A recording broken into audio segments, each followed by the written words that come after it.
열왕기하 25장 27절에서 30절 말씀 우리 한 목소리로 읽겠습니다.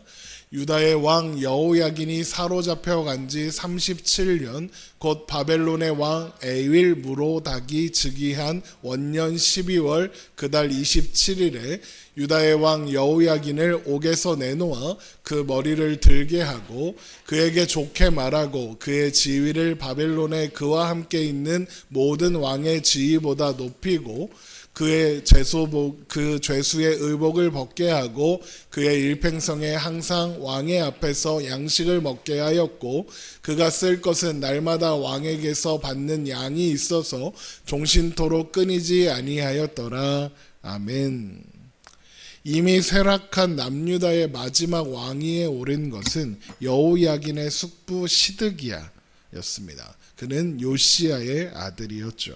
하지만 말이 왕이었지 이미 바벨론이 남유다가 나라로 기능하려면 필요한 모든 인적, 물적 자원을 모두 바벨론으로 가져간 후였기 때문에 시드기야가 할 수 있는 일은 그저 세금을 걷어다가 바벨론에게 바치는 것 외에는 없었습니다.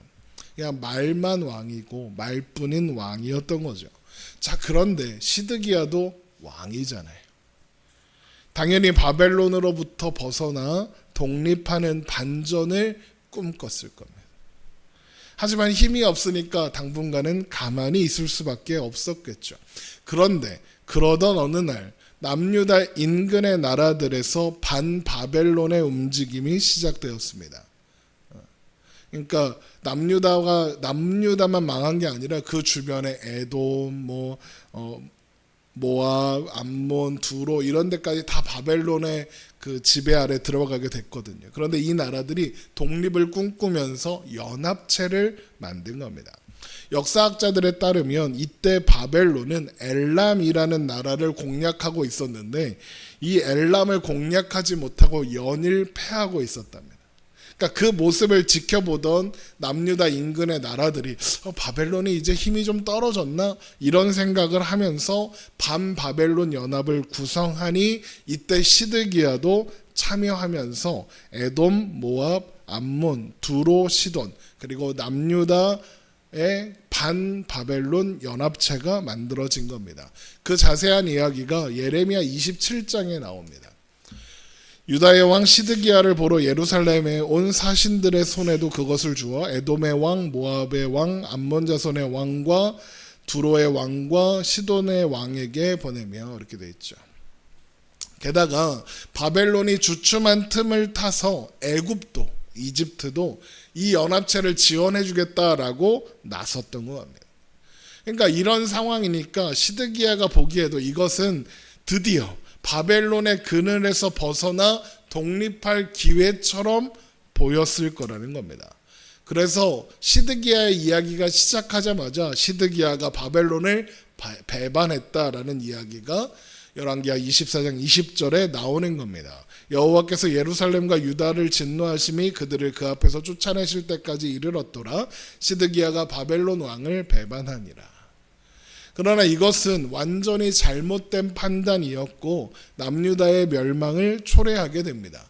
그냥 가만히라도 있었으면 비록 바벨론의 지배 아래 있었어도 왕실의 명맥은 유지됐을 겁니다.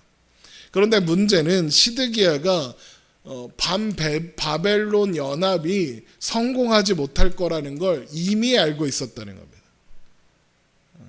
바벨론의 지배와 통치가 어떻게 시작된 겁니까? 바벨론이라는 나라가 정말 강해서 남유다를 지배한 겁니까? 아닙니다. 하나님이 허락하신 일입니다. 하나님의 주권 아래 있는 겁니다. 바벨론은 남유다를 향한, 이스라엘을 향한 하나님의 회초리로서 기능하고 있을 뿐이지 바벨론이 대단해서 그 일이 벌어진 게 아니라는 겁니다. 그러면 바벨론의 힘이 약해지면 남유다가 거기서 벗어날 수 있겠습니까? 불가능합니다. 하나님의 뜻이 있어야 합니다. 하나님의 주권이 있어야 역사가 바뀌는 겁니다. 하나님이 그 뜻을 거두지 않으시는 한 바벨론은 굳건할 것이고 남유다가 바벨론의 지배에서 벗어날 가능성은 조금도 없습니다. 그래서 하나님이 어떻게 하시느냐, 예레미야 선지자를 통해서 쓸데없는 거 하지 말고 손들고 바벨론 치하에서 그냥 살아라. 독립 꿈꾸지 말아라. 이거 하나님의 회초리다. 이런 말씀을 예레미야를 통해 계속 하게 하신 겁니다. 그러니까 예레미야가 시드기야, 또 시드기야의 신하들, 예루살렘의 다른 선지자들한테 미움을 받는 거예요. 항복하고 살으라고 하니까. 약간 이런 느낌이잖아요. 우리가 일제시대를 살고 있는데 일본의 하나님 뜻이니까 일본에 항복하고 살아라 이러면 그거 누가 듣기 좋아하겠냐고요. 그러니까 예레미야가 욕을 먹었던 거예요. 어쨌든 그 말씀이 예레미야 27장에 나옵니다. 예레미야 27장 2절 좀 긴데 천천히 한번 따라와 보십시오.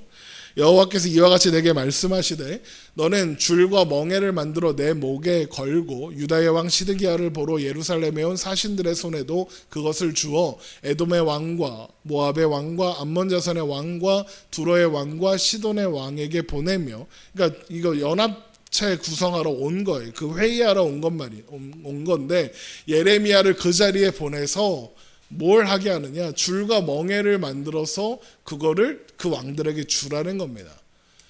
그들에게 명령하여 그들의 주에게 말하게 하기를 만군의 여호와 이스라엘의 하나님께서 이와 같이 말씀하시되 너희는 너희 주에게 이같이 전하라. 그러니까 가서 니네 왕들한테, 사신들한테, 니네 왕들한테 이렇게 전하라고 명령하는 거예요. 뭐라고 하느냐?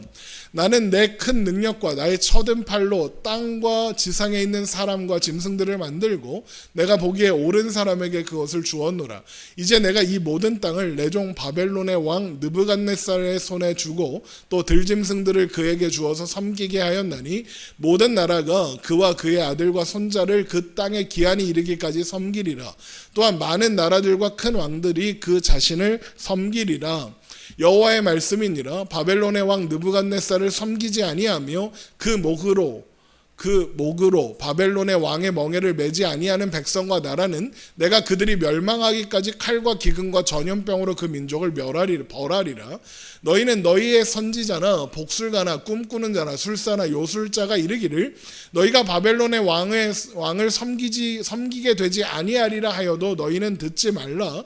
그들은 너희에게 거짓을 예언하여 너희가 너희 땅에서 멀리 떠나게 하며 또 내가 너희를 몰아나게 하며 너희를 멸망하게 하느니라. 그러나 그 목으로 바벨론의 왕의 멍에를 메고 그를 섬기는 나라는 내가 그들을 그 땅에서 머물러 밭을 갈며 거기서 살게 하리라 하셨다 하라. 여호와의 말씀이니라 하시니라. 하나님의 말씀 명확하죠. 바벨론의 지배 아래서 그냥 살아. 그러면 살 수 있어. 밭 갈면 살 거야. 거기서 잘 살 거야. 바벨론의 지배를 받고 있지만 견뎌. 이런 말씀을 하시는 거예요. 하나님이 왜 이런 말씀을 자신 있게 하시느냐? 바벨론의 기한을 정해 두셨거든요. 그 기한까지만 있으면 되거든요. 바벨론은 영원하지 않아요. 하나님이 그 기간을 70년으로 정하셨고 그렇다고 미리 알려주시기까지 했어요. 예레미야 25장 11절. 이 모든 땅이 폐허가 되어 놀랄 일이 될 것이며 이 민족들은 70년 동안 바벨론의 왕을 섬기리라. 여호와의 말씀이니라. 70년이 끝나면 내가 바벨론의 왕과 그의 나라와 갈대아인의 땅을 그 죄악으로 말미암아 벌하여 영원히 폐허가 되게 하되 내가 그 땅을 향하여 선언한 바 곧 예레미야가 모든 민족을 향하여 예언하고 이 책에 기록한 나의 모든 말을 그 땅에 임하게 하리라. 70년입니다. 이뿐만이 아닙니다. 하나님은 이 70년이 지나면 포로로 잡혀갔던 모든 사람들이 돌아오게 하실 것이며 그렇게 이스라엘을 회복하시겠다고도 약속하셨습니다. 예레미야 29장 10절. 여호와께서 이와 같이 말씀하시니라. 바벨론에서 70년이 차면 내가 너희를 돌보고 나의 선한 말을 너희에게 성취하여 너희를 이곳으로 돌아오게 하리라. 여호와의 말씀이니라. 너희를 향한 나의 생각을 내가 아나니 평안이요 재앙이 아니니라. 너희에게 미래와 희망을 주는 것이니라. 너희가 내게 부르짖으며 내게 와서 기도하면 내가 너희들의 기도를 들을 것이요 너희가 온 마음으로 나를 구하면 나를 찾을 것이요 나를 만나리라. 이것은 여호와의 말씀이니라. 나는 너희들을 만날 것이며 너희를 포로된 중에서 다시 돌아오게 하되 내가 쫓아보내었던 나라들과 모든 곳에서 모아 사로잡혀 떠났던 그곳으로 돌아오게 하리라. 이것은 여호와의 말씀이니라. 하나님께서 뭐라고 하십니까? 이스라엘을 향해 가지고 계신 하나님의 생각은 재앙이 아니라 평안이고 미래와 희망을 주려는 거라는 겁니다. 아니, 바벨론에 의해서 망했고 다 포로로 잡혀가고 나라만 겨우 명맥만 유지하고 있는, 그런데 무슨 평안이 있고 무슨 미래와 희망이 있습니까? 라고 생각하겠죠. 그런데 그 일로 인해서 어떤 일이 일어날 거냐? 하나님을 외면하고 버렸던 이스라엘 백성들이 하나님을 찾게 된다는 거예요. 너희가 내게 부르짖으면 내게 와서 기도하면 내가 너희들의 기도를 들을 것이요, 너희가 온 마음으로 나를 구하면 나를 찾을 것이라, 나를 만나리라. 하나님을 버렸던 이스라엘이 하나님을 찾는답니다. 하나님을 향해 부르짖는답니다. 온 마음으로 하나님을 구하게 된답니다. 이게 이스라엘이 평안할 수 있는 유일한 길이거든요.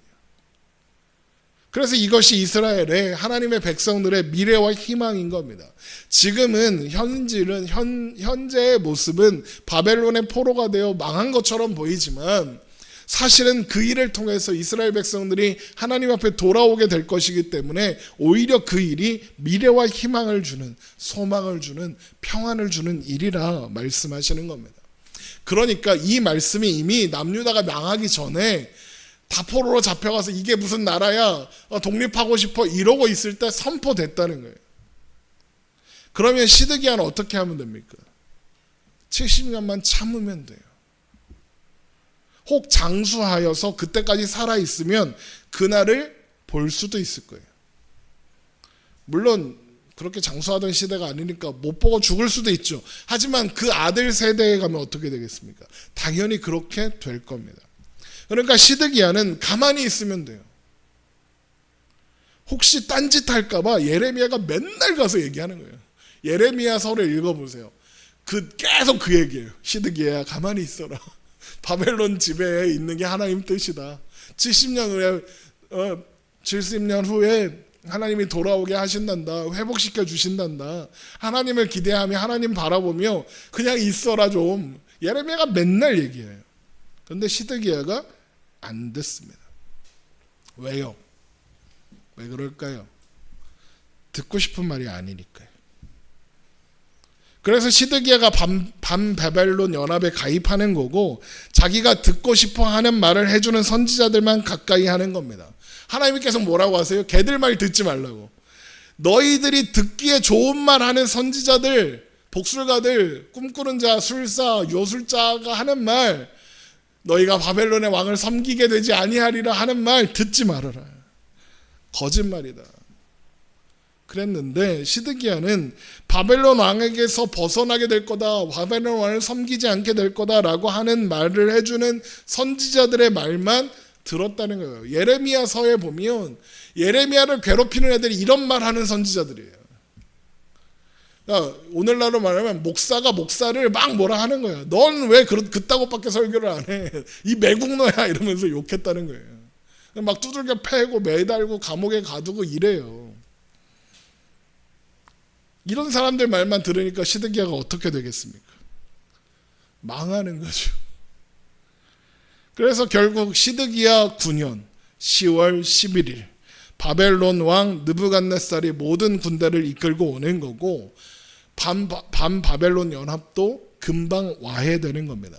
그렇게 남유다는 그야말로 바람 앞에 촛불처럼 되고 마는 거죠. 열왕기하 25장 1절입니다.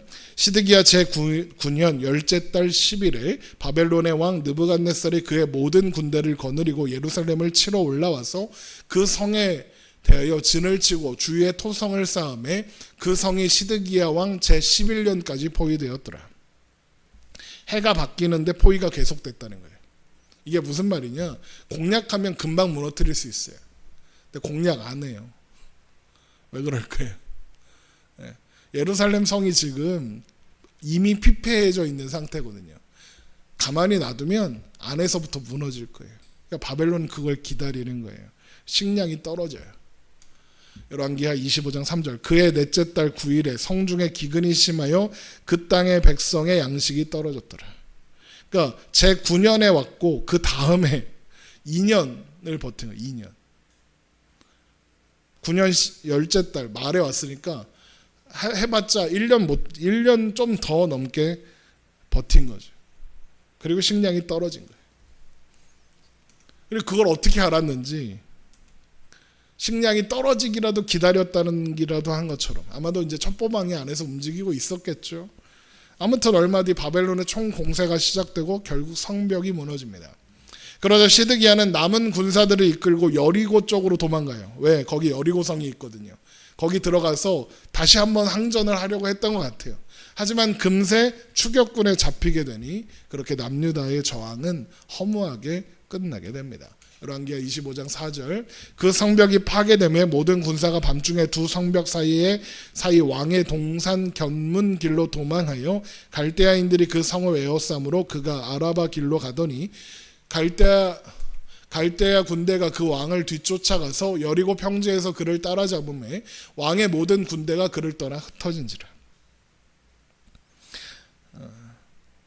그러니까 시드기야는 어떻게든 망하지 않으려고 최후 항전을 할 준비도 했던 거예요.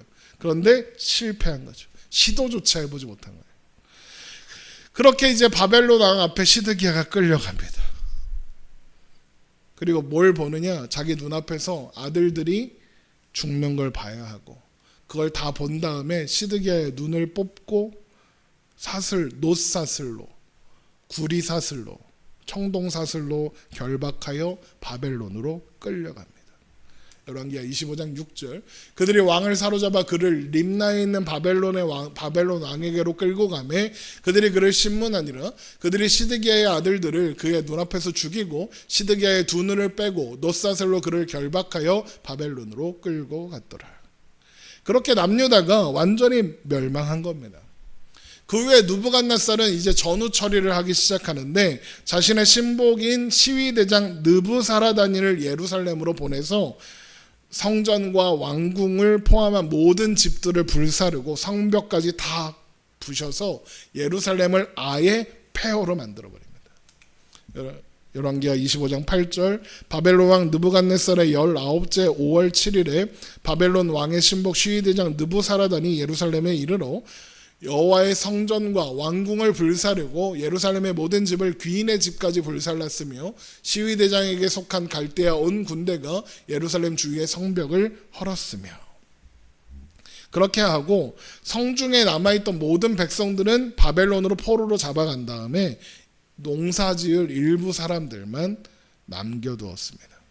열왕기하 25장 11절, 성중에 남아있는 백성과 바벨론 왕에게 행복한 자들과 무리 중 남은 자는 시위대장 느부사라단이 모두 사로잡아가고 시위대장이 그 땅에 비천한 자를 남겨두어 포도원을 다스린 자와 농부가 되게 하였더라.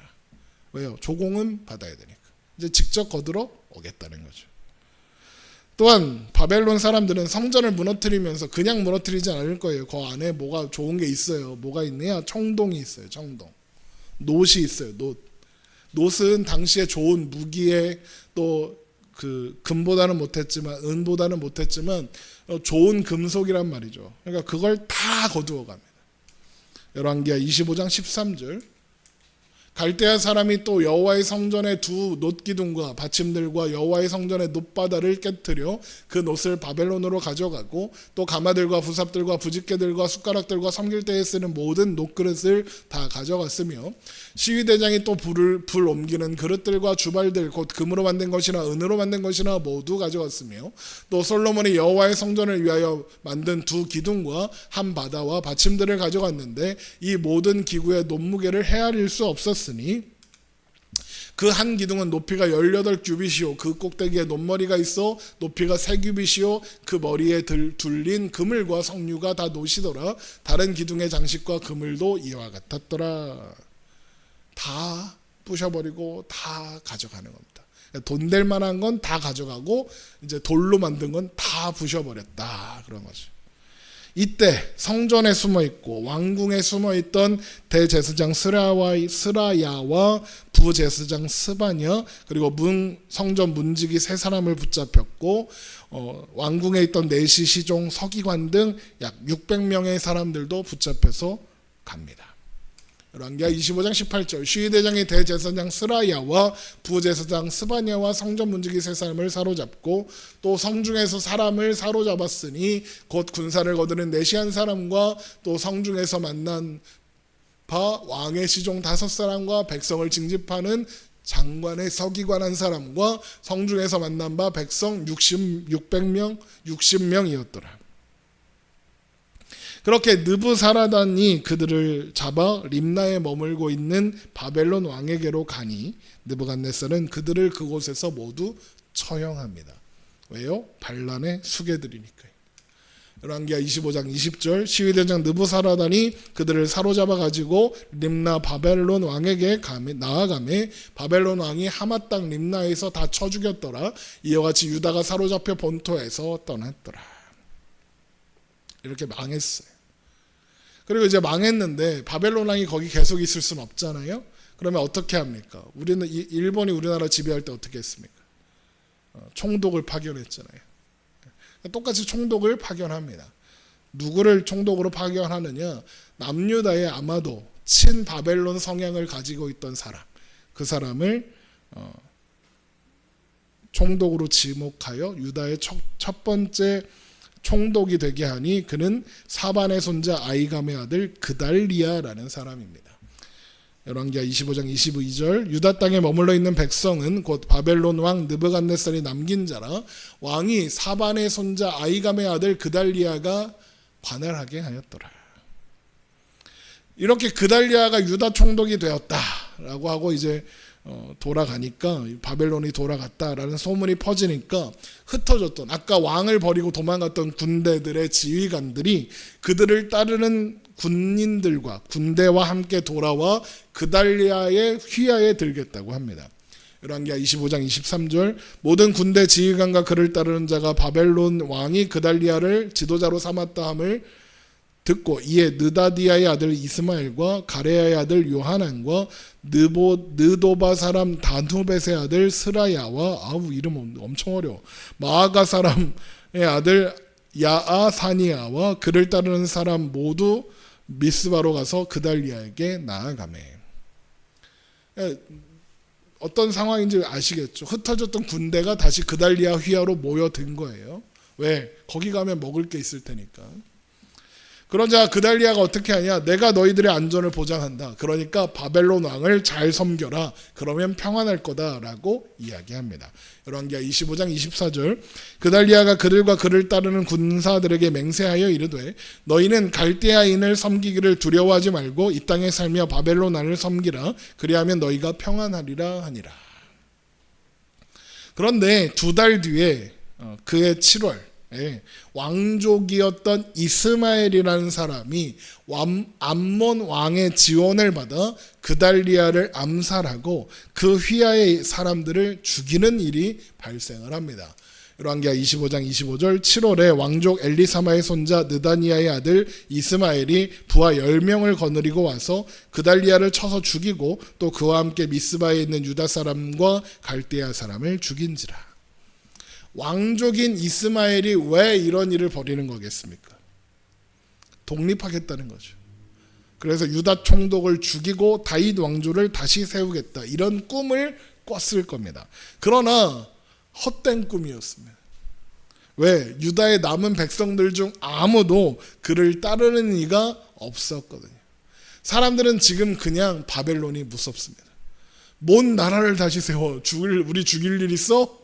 이러면서 다 그달리아가 죽으니까 바벨론이 두려워서 모두 애굽으로 도망갑니다. 열왕기하 25장 26절 노서를 막론하고 백성과 군대 장관들이 다 일어나서 애굽으로 갔으니 이는 갈대아 사람을 두려워함이었더라.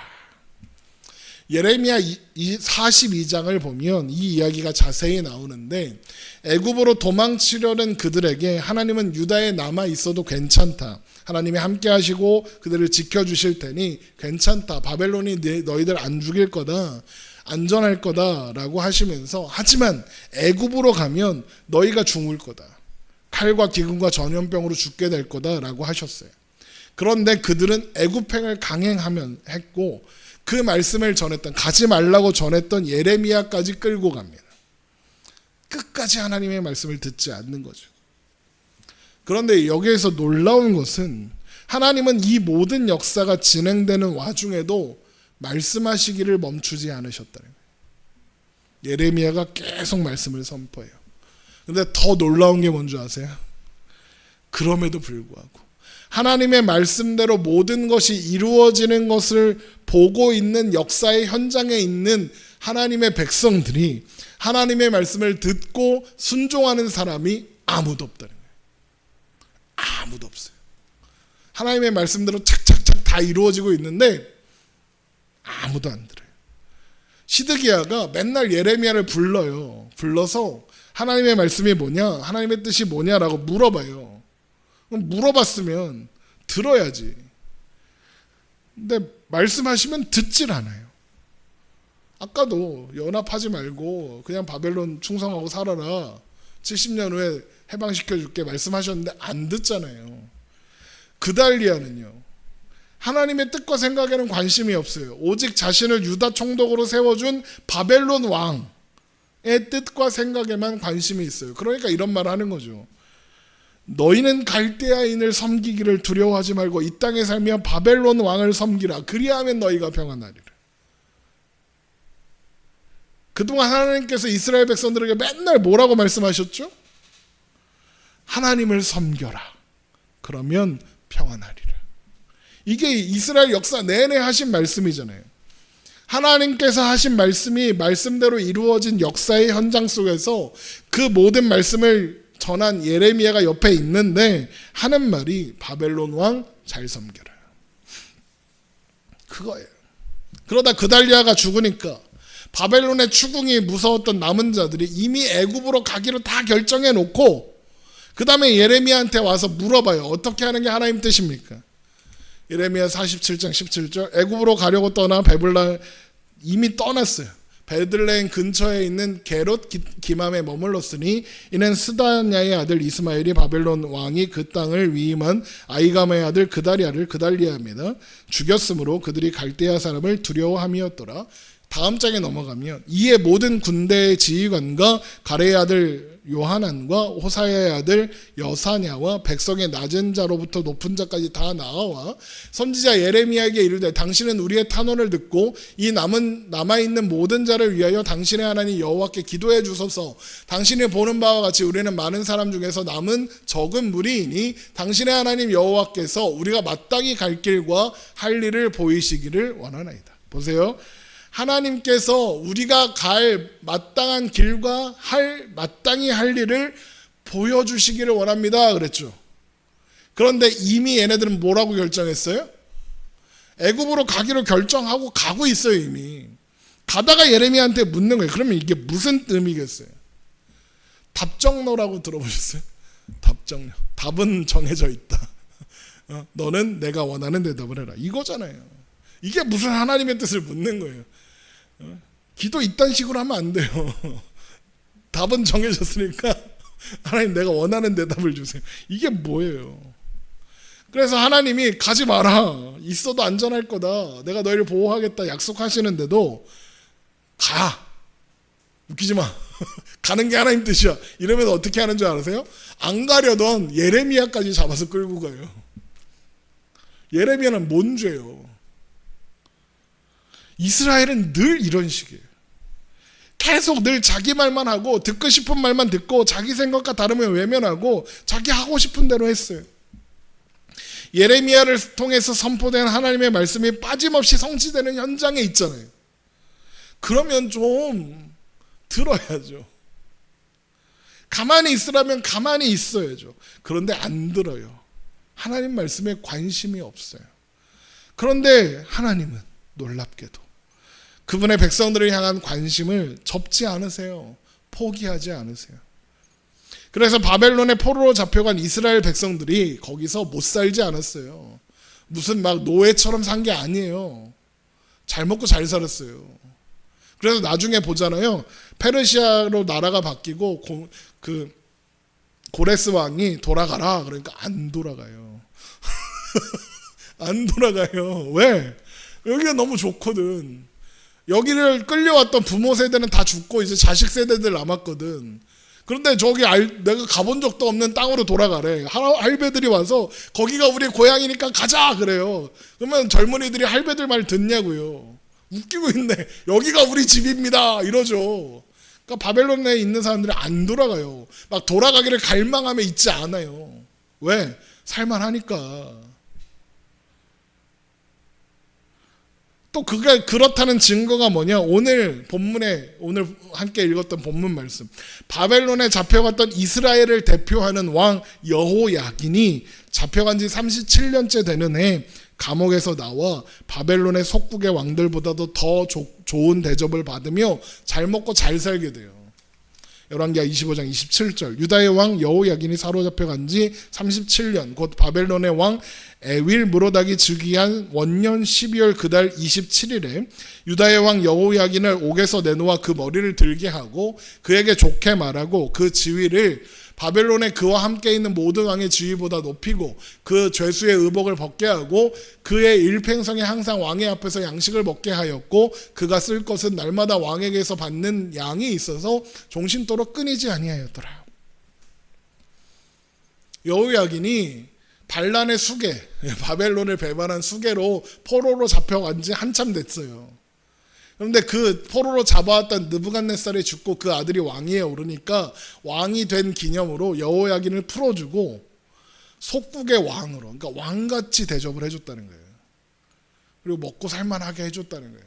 그렇다는 건 왕도 이렇게 대접하는데 그 백성들은 어떻게 했냐고요. 잘 대접하는 거죠. 예레미야 39장을 보면 희한한 말씀이 있어요. 바벨론 왕들과 그의 신하들이 예레미야 선지자를 이렇게 오더니 이렇게 예우하고 대접해요. 예레미야 39장 11절. 바벨론의 왕 느부갓네살 왕이 예레미야에 대하여 사령관 느부사라단에게 명령하여 이르되 그를 데려다가 선대하고 해하지 말며 그가 내게 말하는 대로 하라.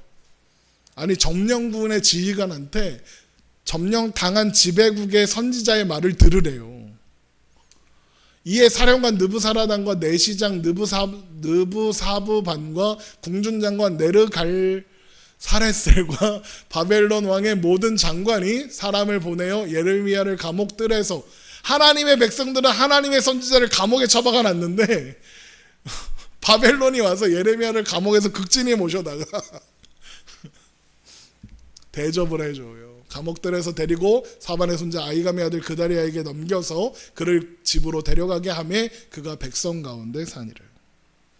이상하잖아요. 남유다를 점령한 바벨론의 왕이 왜 점령국에 있는 하나님의 선지자 예레미야를 이렇게까지 예우하는 걸까요? 예레미야가 자기들 유리한 예언을 해서 그랬을까요? 그럴 리가 없죠. 바벨론의 왕 느부갓네살은 이미 하나님을 알아요. 하나님의 존재를 알아요. 비록 그는 하나님 앞에 교만하였으나 다니엘을 존중했고 그래서 다니엘의 하나님을 존중했어요. 그러니까 당연하게도 비록 포로가 되어 잡혀왔으나 유대인들의 생활이 절대 고통스럽지 않았을 거라는 거죠. 게다가 바벨론의 정책은 혼합 정책이요. 민족 혼합 정책. 그러니까 지배국의 백성이라고 막 대놓고 차별하고 막 핍박하고 하지 않았을 거예요. 게다가 하나님은 다니엘을 바벨론에 앞서 보내서 바벨론으로 포로가 되어 잡혀올 이스라엘 백성들의 안위를 보장하게 만드셨어요. 다만 바벨론에 대들었던 장본인은 여호야긴은 37년 동안 감옥에 있었던 거고 그러다 느부갓네살의 뒤를 이어 왕위에 오른 에윌 무로닥이 왕위에 오른 기념으로 여호야긴을 풀어주고 대우해 주는 거예요. 그러다 에윌 무로닥이요 2년 만에 죽어요.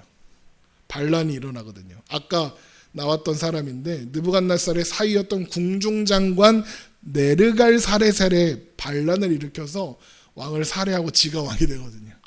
그래도 여호야긴의 왕이 그럼 반란으로 왕이 바뀌었으면 여호야긴의 대우도 바뀔 법하잖아요. 근데 안 바뀌어요. 왜? 다니엘은 그냥 있었거든요. 그가 쓸 것은 날마다 왕에게서 받는 양이 있어서 종신토록 끊이지 않았더라. 죽을 때까지 이런 대우를 받았대요. 왜요? 어떻게 이런 대우를 받을 수 있었을까요? 하나님 때문이죠. 왜? 다니엘도 있고 다니엘의 새 친구도 있고 하나님 덕분에. 그런데 여호야긴이 하나님 덕을 볼만 하냐고요. 하나님 덕 볼 자격이 있어요? 하나님 덕분에 잘 먹고 잘 살 자격이 있냐고요? 없어요. 열왕기하 24장 9절 여호야긴이 그의 아버지의 모든 행위를 따라서 여호와께서 보시기에 악을 행하였더라. 자격이 없어요. 이스라엘 백성들은 바벨론의 포로가 되어 잡혀간 이스라엘 백성들은 바벨론에서 잘 먹고 잘 살 자격이 있어요? 당연히 없죠. 그런데 바벨론에서조차 그들은 하나님 덕분에 잘 먹고 잘 살아요. 그리고 하나님은 하나님은 단 한순간도 말씀하시기를 멈추신 적이 없었어요. 그 이전보다 더 활발하게 말씀을 선포하셨어요. 지난 시간에 말씀드렸죠. 하나님은 한 번도 이스라엘의 왕의 시기를 포기하신 적이 없어요.